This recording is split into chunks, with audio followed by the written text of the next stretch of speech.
Hello! It has been a while, but welcome to another Robin Day School video. Box.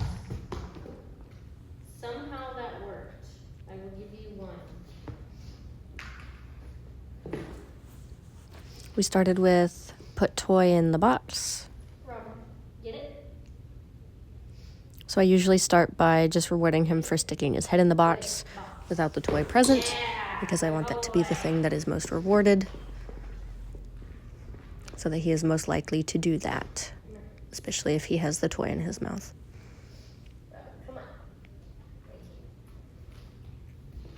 Get it? Box. Yes. I'm giving him multiple cues, so get it for get the toy in your mouth, and then box to put head in the box. And he typically drops it when he puts his head in. So I don't need a separate cue to like drop it or anything. Yes.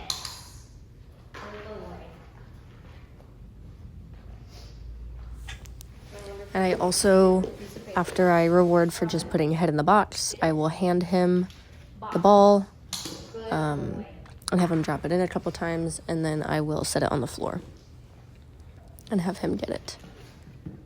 So then I tried it with a crumpled up piece of paper, because that is something that you were interested in as a trick. So the goal is to make putting the paper in the box way more rewarding than just having the paper.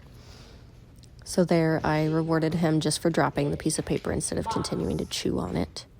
You try. And I rewarded him there even though the paper did not make it in, because he did try. I know that's hard for you. There's a way. Robin. Hello? Get it? Box. Yeah! Good boy! Good man! I also tend to, especially with the crumpled up piece of paper, since he likes to resource guard trash, I throw a treat before I grab it, so that there's no conflict there and I'm not making it more of a resource. Then I tried 2 pieces of litter to simulate the trick that you are wanting. Good boy. And he actually did way better with this than I thought he would. Good boy. Get that one. Get it. Good. Box. Yes, good boy. Very nice. We'll do that one more time. Then we worked on look left and look right. This is quite an abstract thing to teach a dog, so I just wanted to see if he could track my hand. Good. And what I'm looking for is a head swing, so whether he does it as I move my hand or if I stick my hand out and then he does it, I'm just marking him swinging his head one way or the other.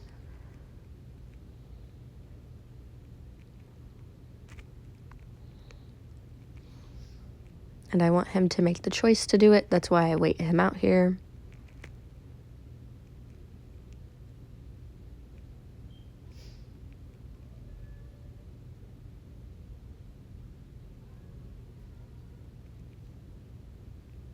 And then we try again.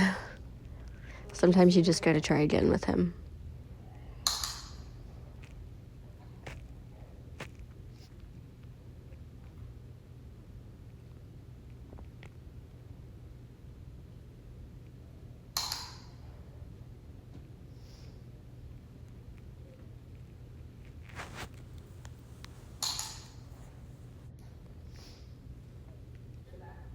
It's okay. Oh. Yes. Good boy. I will also note that I am using a clicker in this video, just to better communicate with him the second that he does the right thing. But I'm also in such a bad habit of also saying yes. So you'll hear me click and say yes at the same time.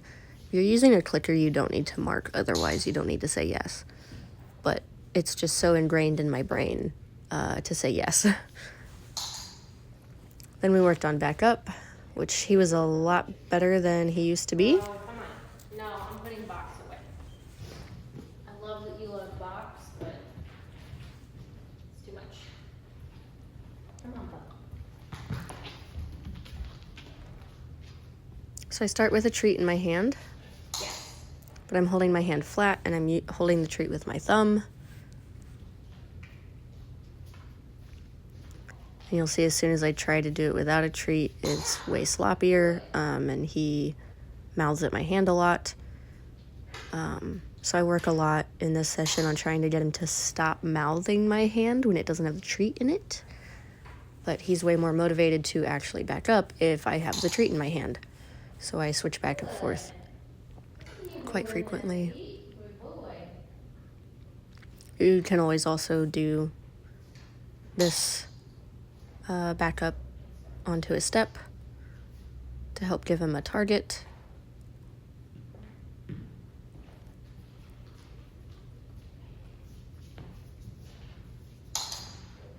And I personally don't care if he shuffles his feet backwards.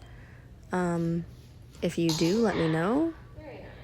So What I'm just looking for is for him to not turn away and to not sit, preferably, because it's very difficult to get him up once he sits. Another thing is, because I know he doesn't really like to do this, is that this hand offering here is a lot more like me asking, come here and we'll do this thing. And if he decides not to, I give him a break and I work on something else. So this hand cue is very definitive of what we are doing. And if he decides he doesn't want to, that's okay. But again, if he wants to, then we can get treats for that. But I also know that we don't know if he has pain anywhere. So I'd rather he be able to tell me, no, I don't want to do that right now. And you'll see I try to move my hand further away so he stops mouthing at it so much. And it works a couple of times. So that's the ideal hand cue that I would like to give instead of having my hand all the way down there. And then eventually maybe we can flip our hand up. But we'll get there when we get there.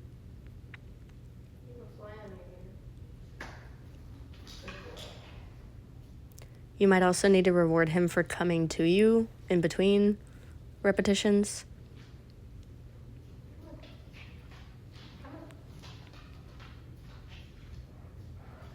Good, almost.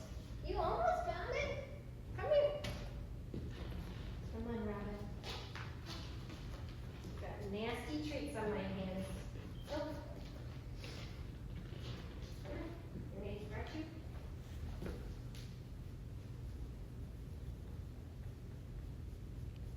And he has an itch, so I help him. Yeah. And then we have tummy time. You're such a long guy. So we did something else for a little bit and then went back to this. Good. And he was more willing to back up for me. So we did a couple more reps that looked really good. And then we ended the session there.